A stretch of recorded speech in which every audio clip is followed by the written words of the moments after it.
Olá, o meu nome é Pedro Brito, sou Associate Dean na Nova SBE e diretor da iniciativa Voice Leadership. Esta iniciativa pretende apoiar pequenas e médias empresas a tornarem-se mais competitivas através da aquisição de conhecimento e promovendo também o acesso a uma rede de contactos relevantes para apoiar o seu crescimento. Para além do programa formativo presencial, a iniciativa conta também com conteúdos online complementares que pretendem explorar temas mais específicos de interesse das PMEs.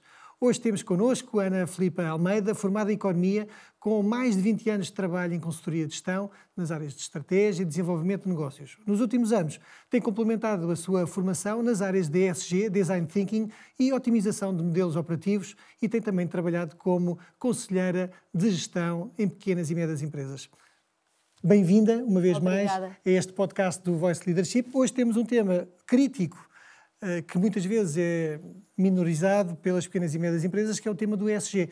Fala-me um pouco o que é que significa ESG e porque é que é assim tão importante para as pequenas e médias empresas. Sim. Então, vou tentar aqui ser o mais assertiva possível, porque o tema ESG é complexo, é muito abrangente e, embora já tenha muitos anos, em termos daquilo que efetivamente tem que ser feito, está a dar os primeiros passos. E ainda há pontos de incerteza. E daí que também as próprias PMEs, não tendo se calhar tanto acesso à informação e vendo que os temas ainda não estão consolidados, se calhar pensam, não é para mim. Exatamente. É para as grandes empresas, é para as empresas internacionais. Isto ainda não me toca, portanto, quando chegar cá... Exatamente. Portanto, tentando começar aqui, só o primeiro ponto que eu acho que é fundamental estabelecer aqui uma marca, que é ESG tem três componentes bastante distintas. O E, que é de environment, portanto, todas as componentes ligadas ao ambiente. O S, de social, portanto, tudo quanto tem a ver com a sociedade, o bem-estar das comunidades e, portanto, virado para fora e para aquilo que é o impacto que as empresas têm na sua comunidade local ou de forma mais abrangente. E o G, que ainda está um bocadinho em subdesenvolvimento, tem a ver com a governance, portanto, a governança dos negócios, porque, efetivamente, quando falamos de negócios e quando queremos que este tipo de mecanismos tenha um impacto efetivo, tem que haver a responsabilização dos órgãos das empresas para que os processos efetivamente sejam implementados e que tenham eficácia e que, no futuro, possam ter o impacto desejável. Portanto, normalmente fala-se muito do ambiente e a preocupação parece que é sempre essa e estamos sempre a falar das alterações climáticas, exatamente, do tema da poluição e dessas questões, mas efetivamente o ESG vem complementar com estas outras variantes que são muito importantes numa perspectiva global do ESG. Agora, como é que isto afeta as PMEs? E acho que aí vamos ter que fazer aqui, se calhar, uma análise de tudo quanto está a ser feito, nomeadamente a nível europeu, que é um bocadinho diferente, por exemplo, nos Estados Unidos. A União Europeia está muito apostada em implementar regulação, controle, uniformização para que estas práticas sejam implementadas, olhando para aquilo que está a ser feito na União Europeia e percebendo quais são os passos que estão a ser dados, se calhar depois é mais fácil compreender então as PMEs nacionais como é que vão ser afetadas. Perfeito. Sim. Então vamos a isso. O que é que está a ser feito e de que forma é que isto vai afetar as PMEs nacionais? Sim, então tentar também aqui traduzir de uma forma mais simplificada e, portanto, não vou cobrir tudo aquilo que tem havido em termos de regulação e todos os temas legais e jurídicos que se implementam e que se falam, que às vezes são complexos. Eu vou focar em dois pontos essenciais que se calhar são aqueles que estão mais desenvolvidos e que começam a ter os primeiros passos e que vão impactar de alguma forma as PMEs e que as podem também ajudar depois a perceber por onde é que podem começar a olhar para estas questões. Um tema é a taxonomia, que eu acho que já toda a gente ouviu falar do tema taxonomia. Acho que se fala muito de taxonomia, as minhas atividades que são elegíveis no contexto da taxonomia, como é que isto funciona, como é que não funciona. E o que é que isto quer dizer? Taxonomia foi algo que a União Europeia quis implementar e quis definir, que é criar uma linguagem comum, de que, efetivamente, toda a gente, quando fala de sustentabilidade, o que é que isso é? E se as empresas, efetivamente, são sustentáveis ou não. Porque, se olharmos aqui, eu recordo-me que no final de 2022 surgiram algumas notícias sobre isto, começaram a surgir muito aquelas notícias, e agora vou utilizar um estrangeirismo, que é o greenwashing, que são aquelas empresas que começaram a fazer a sua comunicação no tema de sustentabilidade numa perspectiva mais de marketing. Anunciavam Sem ter que tinham... iniciativas de facto muito sólidas e... Com resultados efetivos, basicamente é isso, ou seja, comunicavam que tinham um produto verde, comunicavam que já faziam um serviço que também era considerado sustentável, mas depois, efetivamente, isso, quando se queria avaliar e medir o impacto efetivo desse produto ou desse serviço no contexto da sustentabilidade, chegava-se a perceber que, afinal, não tinha impacto nenhum. E, portanto, nessa medida, a União Europeia criou esta linguagem comum chamada taxonomia, que as empresas vão ter que começar a seguir para, no fundo, sinalizarem ao mercado de que têm produtos e serviços sustentáveis. E vão ter que os avaliar e vão ter que apresentar métricas para isso. A taxonomia é regulada por um reporting específico de um artigo 8, aqui de um regulamento da União Europeia, que é fácil depois de lá chegar. Atualmente, a taxonomia ela está feita ou está pensada para cobrir 6 objetivos. Neste momento ainda só 2 é que estão desenvolvidos, que têm a ver com a parte do ambiente e, portanto, mitigação de todos os riscos climáticos, e cobre atualmente também 13 setores. Aqui pode-se pensar, e é logo a primeira questão, que é o meu setor não está aqui coberto pela taxonomia, não preciso de me preocupar. Pode não se preocupar com a questão da taxonomia, já vamos ver a seguir outro que se calhar vai ter que olhar com mais atenção, mas para aqueles 13 setores que são cobertos pela questão da taxonomia, está muito claro para que atividades é que eles têm que olhar e como é que eles podem efetivamente fazer a medição daquilo que é o impacto para a questão da sustentabilidade. Portanto, como é que isto funciona? São identificadas um conjunto de atividades, portanto é um questionário quase, atividades, por exemplo, eu vou dar aqui um exemplo, atividades que têm na sua ligação a aquisição de painéis solares. Portanto, se uma empresa adquiriu painéis solares para a execução da sua atividade, está coberto pela taxonomia e pode responder, olhando para aquilo que foram os seus custos ou os seus investimentos, por exemplo, na aquisição de painéis solares, e, portanto, demonstrar que, de alguma forma, está a exercer uma prática sustentável. E, portanto, apresentando no seu relatório e contas, pode demonstrar que há uma percentagem da sua atividade que está a exercer este contributo para a atividade sustentável. E, portanto, existe, lá está, esta listagem, é uma listagem grande, que tem que ser seguida, tem que ser analisada, mas criando depois esta dinâmica é fácil de funcionar. É importante também dizer que, muitas vezes, uma empresa que esteja a prever investir em alguma destas atividades, portanto, pode ainda não ter feito, pode já reportar que vai fazer esse investimento. E, portanto, isso já é uma sinalização de que, embora à data de hoje ainda não esteja a exercer estas atividades, eu posso e estou preparado e vou investir no próximo ano, por exemplo, para um contributo para ser mais verde e para contribuir mais para estas métricas da sustentabilidade. Pronto. Agora vem o tema de como é que isto se aplica e qual é o calendário. Desde janeiro de 2023, todas as empresas grandes ou com mais de 500 colaboradores e que sejam cotadas já estão ao abrigo e que sejam cotadas ou que sejam cotadas? Não, e que sejam cotadas. Portanto, tem que ser grandes, com mais... e que sejam cotadas. Já estão ao abrigo desta legislação e, portanto, já começaram a reportar estas métricas, ou pelo menos a fazer este exercício e a deixar claro que ele está a ser executado. A partir de janeiro de 2026, as empresas com mais de 250 colaboradores vão ter também que fazer este reporting. Lá está, uma vez mais, cujo setor esteja dentro destes 13 setores identificados.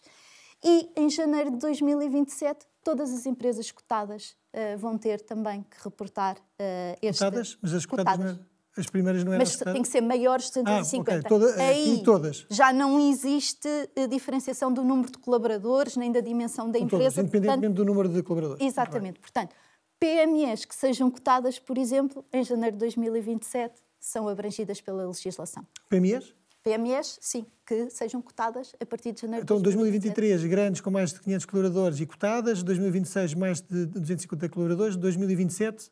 Todas as cotadas. Todas as cotadas e as PMEs?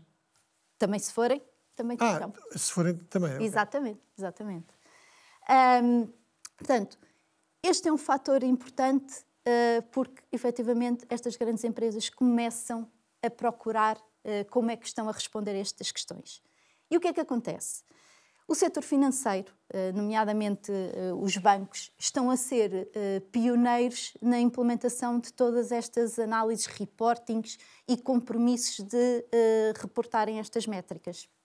E, portanto, eles têm que reportar isto não só sobre aquilo que é a sua atividade do dia-a-dia, a sua operação, mas também sobre o seu portfólio.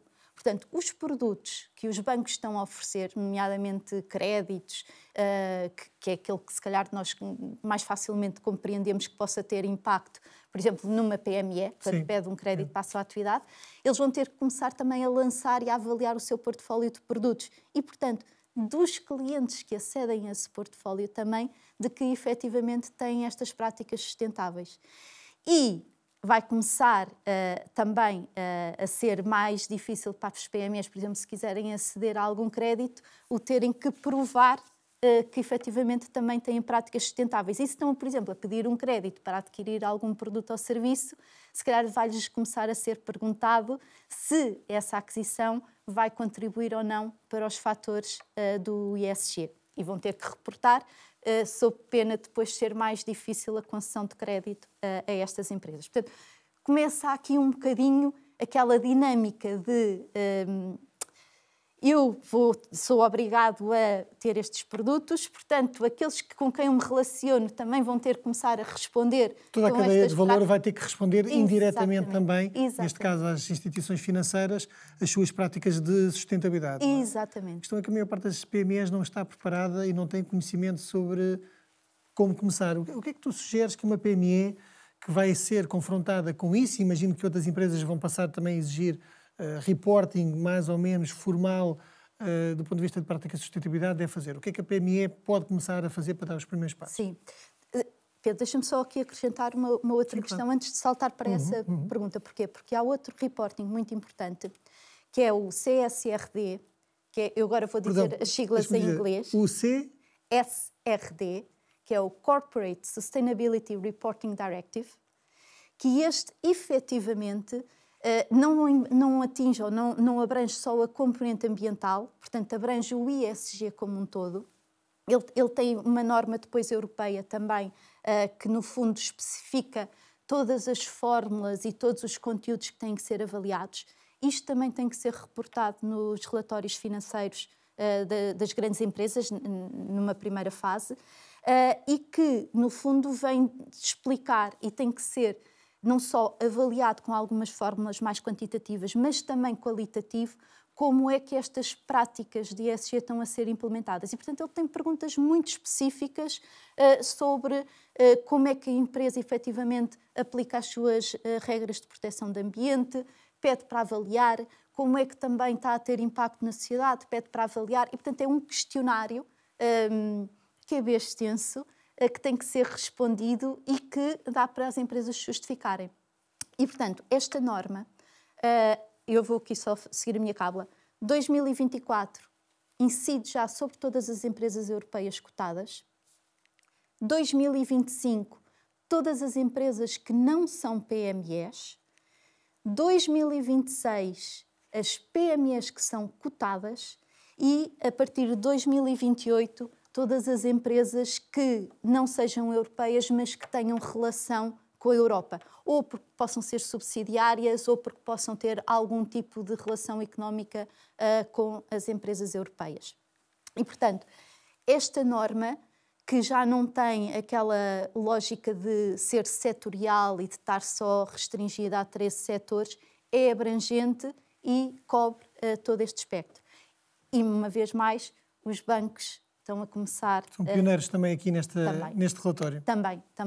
E vão puxar e incentivar a que outras empresas, nomeadamente PMEs, enquanto suas clientes, também comecem a apresentar estas informações e, portanto, qual é o seu comportamento neste contexto. Voltando então agora à tua questão de como é que as PMEs devem preparar, ou por onde é que devem começar, ou onde é que elas devem focar, o que é que devem fazer. Pronto. As PMEs que não sigam aqueles critérios que eu identifiquei anteriormente não precisam de estar a fazer este relatório de forma minuciosa, nem precisam de o apresentar em termos de relatório e contas. Muitas delas também não o fazem e, portanto, não são obrigadas a fazê-lo. Mas há um conjunto de métricas e, portanto, eles devem olhar para a sua atividade, devem pelo menos consultar estes reportings e perceber, dentro daquilo que é aqui questionado, o que é que elas efetivamente conseguem responder ou não. Porque, por exemplo, na taxonomia, aquilo segue uma lógica de eu perceber que atividades que eu desempenho são elegíveis neste contexto. Elegíveis quer dizer que estão abrangidas e que têm um impacto. E aquilo é tão simples de ler o que lá está escrito que é fácil de eu perceber, porque sou deste setor, porque efetivamente executo uma destas atividades que aqui está listada.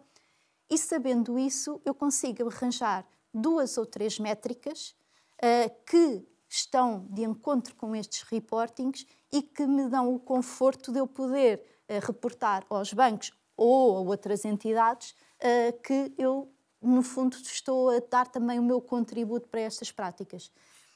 Eu estou a dizer que não é só aos bancos, porque, efetivamente, e agora, aqui, por exemplo, um caso que me contaram outro dia, uma empresa nacional, portuguesa, PME, que tinha relações com outra empresa, eu até tenho ideia que era em Londres. Esta empresa de Londres pediu, para continuarem a sua relação, um conjunto de indicadores de ESG. E a PME não sabia o que é que havia de responder, porque nem sequer estava a perceber o que é que tinha que reportar, ou o que é que lhe estavam a pedir, ou como é que podia calcular. E disse, portanto, a empresa londrina disse que se a nossa não apresentasse essas métricas, não lhe podia continuar a contratar o serviço. E, portanto, isto é muito crítico para as PMEs, porque não só podem ter, como eu estava a dizer inicialmente, mais dificuldade, às vezes, de acesso a alguns produtos de crédito, que podem vir a ser mais vantajosos, porque se os bancos continuarem a fazer essa aposta, vão torná-los mais atrativos. Como depois também, por exemplo, num contexto de internacionalização e de captação de mercado externo, pode dificultar a relação com outras empresas fora de Portugal, até porque fora de Portugal, efetivamente, as empresas estão mais avançadas neste contexto do ESG e estão a ser mais rigorosos na aplicação destes temas e, portanto, de fazer a sua análise de toda a cadeia de valor e perceber se se relacionam com entidades que tenham o mesmo tipo de preocupações. Portanto, este efeito bola de neve vai começar a ser criado. O impacto é, de facto, impressionante e eu acho que vale a pena corrigir aqui a lição. Eu vou tentar fazer um resumo daquilo que eu aprendi, Ana, e que foi espetacular. Portanto, o tema hoje que temos são os ESG nas PMEs. O ESG é um acrónimo para o E de ambiente, o S de parte mais social, o bem-estar das comunidades e o impacto que as PMEs podem ter na sociedade. O G de governança nos negócios, o tema da ética, dos modelos de gestão, a sua responsabilização, etc. E o tema de hoje é como é que isto afeta as PMEs. Tu partilhaste um pouco aquilo que é a tendência do mercado mais regulatório a nível europeu, ainda não entrando em grande detalhe, mas há aqui duas ou três noções muito importantes que eu diria que são basilares, segundo percebi. O tema da taxonomia, que é na prática a criação de uma linguagem comum em torno do tema da sustentabilidade, linguagem, noções, reportings, etc. Vale a pena lembrar também que o tema do greenwashing, muitas vezes, falaste no passado, mas ainda surge com alguma frequência, que na prática é a comunicação de uma série de medidas verdes, produtos verdes, serviços verdes, mas que depois não têm um impacto ou resultados positivos. O tema da taxonomia está focado em diferentes tópicos e setores. Falaste que são 13 setores de atividade, que na verdade é que 13 setores abrange já muita coisa. Deste como exemplo, no âmbito da taxonomia, os questionários sobre as atividades que a pessoa faz, que podem estar alinhadas com esta taxonomia, demonstrando no relatório de contas, de facto, que têm vindo a fazer esse investimento, digamos assim, ou até no limite que está a fazer um investimento futuro e pode logo demonstrar que está empenhado em atingir essas métricas. Partilhaste connosco algumas datas, algum calendário que é relevante, não é? Ele vai oscilando. porque efetivamente... Mas vai antecipando ou vai...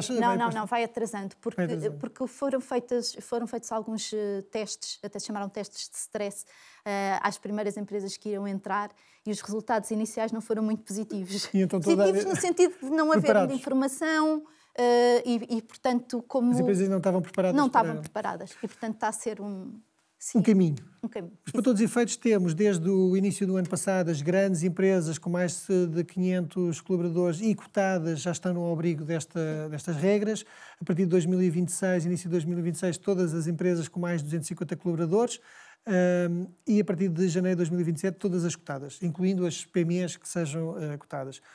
Reforçaste uma coisa muito importante, tem um impacto grande nas PMEs, que é o facto do setor financeiro ser pioneiro nestas matérias, nomeadamente no reporting destas métricas, e que acaba por impactar diretamente o seu portfólio, nomeadamente por produtos de crédito, e que, por sua vez, acaba por impactar quem usufrui desses mesmos produtos. Sim. E, portanto, as PMEs acabam por depender, em grande parte, para o seu crescimento, internacionalização, de produtos de financiamento dos bancos.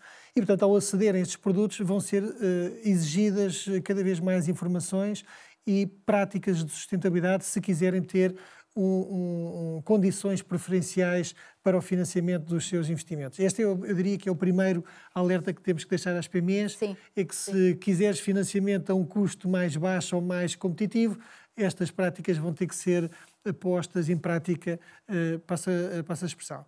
Portanto, acesso ao crédito. Depois falaste também no outro relatório, o CSRD, que abrange o ESG como um todo. As grandes empresas, numa primeira fase, vão ser abrangidas, e, portanto, e vai ser abrangido numa perspectiva de como é que estas práticas ESG estão a ser implementadas, também com um calendário. Primeiro, em 2024, todas as empresas cotadas, depois 25 as não PMEs, depois em 2026 as PMEs cotadas e, a partir de 2028, todas as empresas não europeias que tenham algum tipo de relacionamento com o mercado europeu, que acaba por tocar também num ponto importante que tem a ver com o facto de muitas empresas, sobretudo as que estão a querer internacionalizar, vão ser confrontadas cada vez mais com empresas que estão a seguir um registro mais rigoroso destes reportings e destas práticas, e que vão exigir aos seus parceiros e os seus fornecedores que prestem contas relativamente às atividades de sustentabilidade. E caso não o façam, podem ficar de fora da equação. Significa que podem não poder concorrer a uma proposta internacional,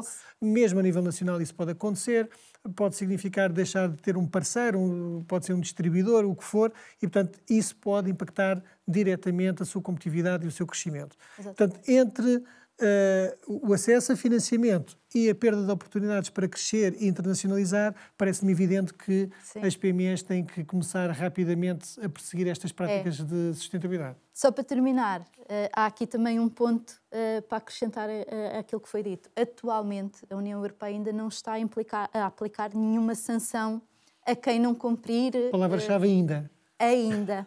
Não quer dizer que, se efetivamente o programa e se estes efeitos práticos não vierem ao de cima mais rapidamente, que isso não possa vir a estar em cima da mesa e, portanto, quando entrarmos num contexto sancionatório, vai ser mais complexo de gerir e, portanto, quando começa a ir para além do tema da imagem, de certeza que vai fazer mover muito mais depois as empresas. Quanto mais cedo os gestores começarem a adotar estas práticas e ter mais conhecimento sobre ESG, melhor. Melhor. Ana, muito obrigado uma vez mais e até breve. Um gosto. Até breve. Obrigado.